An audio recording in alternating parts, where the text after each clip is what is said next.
Hardware and software. सुरुमा software के हो त सफ्टवेयर भनेको? Set of program is called software. The example of software are Microsoft Word, Adobe Photoshop, antivirus, Microsoft Windows etc. प्रोग्रामहरुको समूहलाई software भनेर भन्दछौं। उदाहरणको लागि माइक्रोसफ्ट वर्ड, एडोब फोटोशप, एन्टिभाइरसका सफ्टवेयरहरू, माइक्रोसफ्ट विन्डोज आदि। जस्तो हामीले विभिन्न सफ्टवेयर देख्न सक्दछौं। यो हाम्रो जुन पिक्चरमा देखाइएको छ यो इन्टरनेट एक्सप्लोरर छ, Mozilla Firefox, Skype, Google Chrome, Microsoft Excel, PowerPoint, Microsoft Word, यी जति पनि आइकन्सहरू देखिएका छन् ती आइकन भनेको सफ्टवेयरका आइकन्सहरू हुन्। अब सफ्टवेयर विभिन्न प्रकारको हुन्छ र त्यसलाई हामी हेर्दै छौं। Types of software. पहिलो छ एप्लिकेसन सफ्टवेयर। के हो त एप्लिकेसन? निश्चित उद्देश्यको लागि बनाइएको सफ्टवेयरलाई हामी एप्लिकेसन सफ्टवेयर भनेर भन्दछौं। The software which is developed for a specific purpose। निश्चित उद्देश्यको लागि बनाइएको सफ्टवेयर। जस्तो माइक्रोसफ्ट वर्ड निश्चित उद्देश्यको लागि बनाइएको छ। फोटोशप निश्चित उद्देश्यको लागि बनाइएको छ। माइक्रोसफ्ट एक्सेल निश्चित उद्देश्यको लागि बनाइएको छ। माइक्रोसफ्ट वर्ड प्रोसेसिङको लागि बनाइएको, जसबाट हामीले नोभेल्स, लेटर्स, किताबहरू तयार गर्न सक्दछौं। हामीले स्पेशली माइक्रोसफ्ट वर्डबाट फोटो सम्बन्धी एक्स्ट्रा डिजाइन गर्न सक्दैनौं। त्यस्तै गरी फोटो सम्बन्धी सम्पूर्ण एडिटिङ गर्नको लागि हामी फोटोशपको प्रयोग गर्दछौं, जसले वर्ड सम्बन्धी काम गर्न सक्दैन, वर्ड प्रोसेसिङको काम गर्न सक्दैन, क्याल्कुलेसन सम्बन्धी कामहरू गर्न सक्दैन, प्रेजेन्टेसन देखाउन सक्दैन,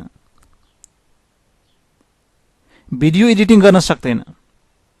माइक्रोसफ्ट एक्सेल भनेको क्याल्कुलेसन प्रयोजनको लागि बनाइएको सफ्टवेयर हो र माइक्रोसफ्ट एक्सेलले फोटो सम्बन्धी डिजाइन गर्न सक्दैन, वर्ड प्रोसेसिङ गर्न सक्दैन। त्यसैले माइक्रोसफ्ट एक्सेल क्याल्कुलेसनकै प्रयोजनको लागि बनाइएको हुन्छ। त्यसैले यसरी निश्चित उद्देश्यका लागि बनाइएको जुन सफ्टवेयरलाई हामी एप्लिकेसन सफ्टवेयर भनेर भन्दछौं। विभिन्न खालका एप्लिकेसन सफ्टवेयरहरू मार्केटमा पाइन्छन्। यी त भयो एप्लिकेसन सफ्टवेयर। एप्लिकेसन सफ्टवेयरलाई दुईटा भागमा बाँडिएको छ, एउटा प्याकेज्ड सफ्टवेयर, अर्को टेलर्ड सफ्टवेयर।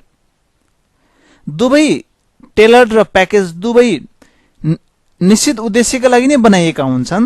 तर माइक्रोसफ्ट एक्सेलमा हामी इलेक्ट्रिसिटी बिल पनि बनाउन सक्छौं, स्टुडेन्ट मार्क लेजर पनि बनाउन सक्छौं, स्टुडेन्ट मार्कसिट पनि बनाउन सक्दछौं, स्यालेरी सिट पनि बनाउन सक्दछौं। क्याल्कुलेसन सम्बन्धी सम्पूर्ण कामका सम्पूर्ण खालका चाहिँ एक्सरसाइजहरू, कामहरू हामी एक्सेलमा गर्न सक्छौं। तर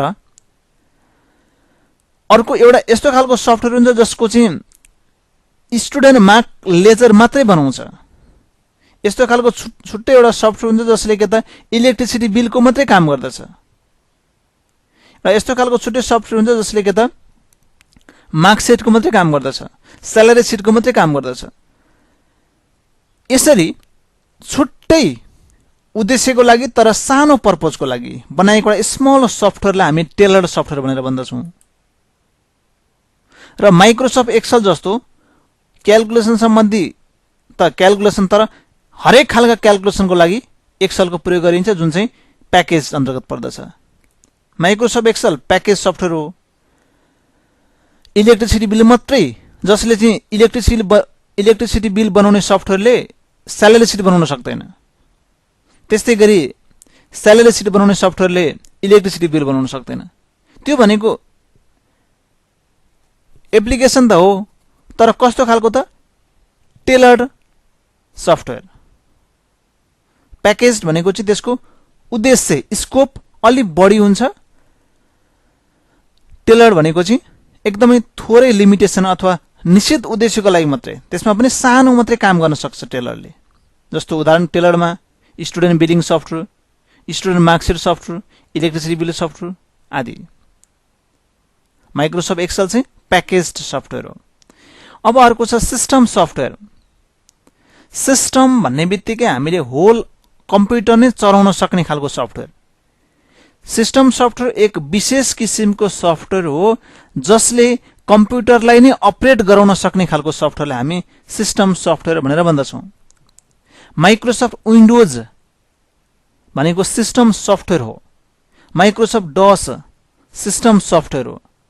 लिनक्स सिस्टम सफ्टवेयर हो, जसले के त सम्पूर्ण सिस्टमलाई नै ह्यान्डलिङ गर्छ। जब कुनै पनि कम्प्युटरमा सिस्टम सफ्टवेयर छैन भने त्यहाँ एप्लिकेसन सफ्टवेयर राख्न सकिँदैन। उदाहरणको लागि जुन कुनै पनि कम्प्युटरमा विन्डोज अपरेटिङ सिस्टमै छैन भने अथवा लिनक्स अपरेटिङ सिस्टमै छैन अथवा सिस्टम सफ्टवेयर नै छैन भने हामीले एप्लिकेसन सफ्टवेयर राख्न सकिँदैन, किनभने एप्लिकेसन सफ्टवेयर सिस्टम सफ्टवेयर राखिसकेपछि मात्रै राख्ने हो। त्यसरी बुझ्नु पर्यो। माइक्रोसफ्ट विन्डोज, माइक्रोसफ्ट डस भनेको चाहिँ यो सिस्टम सफ्टवेयर अन्तर्गत पर्ने अपरेटिङ सिस्टम सफ्टवेयर्सहरू हुन्। त्यस्तै अर्को छ युटिलिटी सफ्टवेयर। युटिलिटी सफ्टवेयर भनेको एउटा, यसलाई हामी म्यानेजमेन्ट सफ्टवेयर पनि भन्न सक्दछौँ। एप्लिकेसन सफ्टवेयरमा या सिस्टम सफ्टवेयरमा कुनै पनि प्रब्लमहरू पर्यो भने त्यसलाई उपचार गर्नको लागि, त्यसलाई चाहिँ मेन्टेन गर्नको लागि, मेन्टेनेन्स गर्नको लागि हामी युटिलिटी सफ्टवेयरको प्रयोग गर्दछौँ। त्यसैले युटिलिटी सफ्टवेयरलाई हामी मेन्टेनेन्स सफ्टवेयर पनि भन्न सक्छौँ, जसमा एन्टिभाइरस सफ्टवेयर पर्दछन्, डिस्क क्लिनअप सफ्टवेयर आदि विभिन्न सफ्टवेयरहरू पर्दछन्, जसको काम भनेको अरूलाई सपोर्ट गर्ने, जसको काम भनेको आफैमा छुट्टै काम छैन, अरूलाई सपोर्ट गर्ने। एन्टिभाइरस सफ्टवेयरले कम्प्युटरमा भाइरस हटाउन प्रयोग गरिन्छ। डिस्क क्लिनअप सफ्टवेयरले डिस्कमा भएका अननेसेसरी डेटाहरूलाई क्लिन गर्ने काम गर्दछ। यसरी अन्य विभिन्न खालका सफ्टवेयरहरू हुन्छन् जसले आफ्नै कामहरू छन् र जसले कम्प्युटर सिस्टमलाई म्यानेज गर्नको लागि, व्यवस्थित बनाउनको लागि सहयोग गर्दछन्। त्यस्ता खालका सफ्टवेयरलाई हामी युटिलिटी सफ्टवेयर भनेर भन्दछौँ। यी विभिन्न खालका सफ्टवेयर जसलाई युटिलिटी सफ्टवेयर भन्छौँ। अर्को छ हार्डवेयर।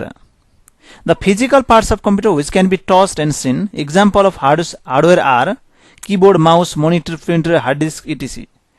कम्प्युटरको त्यो डिभाइस, त्यो मेसिन, त्यो कम्पोनेन्ट जसलाई छुन र देख्न सक्दछौँ त्यस्तालाई हामी के त हार्डवेयर भनेर भन्दछौँ। जस्तो यहाँ हार्डवेयरको चित्र दिएको छ। यो CPU, hard disk, CD ROM, power supply, system fan, floppy, motherboard, processor, RAM सबै के हो त हार्डवेयरका पार्ट्सहरू हुन्, जसलाई हामी छुन पनि सक्छौँ र देख्न पनि सक्छौँ फिजिकल्ली। यसलाई हामी हार्डवेयर भनेर भन्दछौँ, जसलाई हामी छुन र देख्न सक्छौँ। यहाँ भनेकै छ परिभाषामा the physical parts of computer which can be touched and seen भनेको छ, जसलाई छुन र देख्न दुवै सकिन्छ। यो पिक्चर भयो। सीपीयू, हार्ड ड्राइभ हैन, पावर सप्लाई, प्रोसेसर डिभाइसेसहरू यति नै।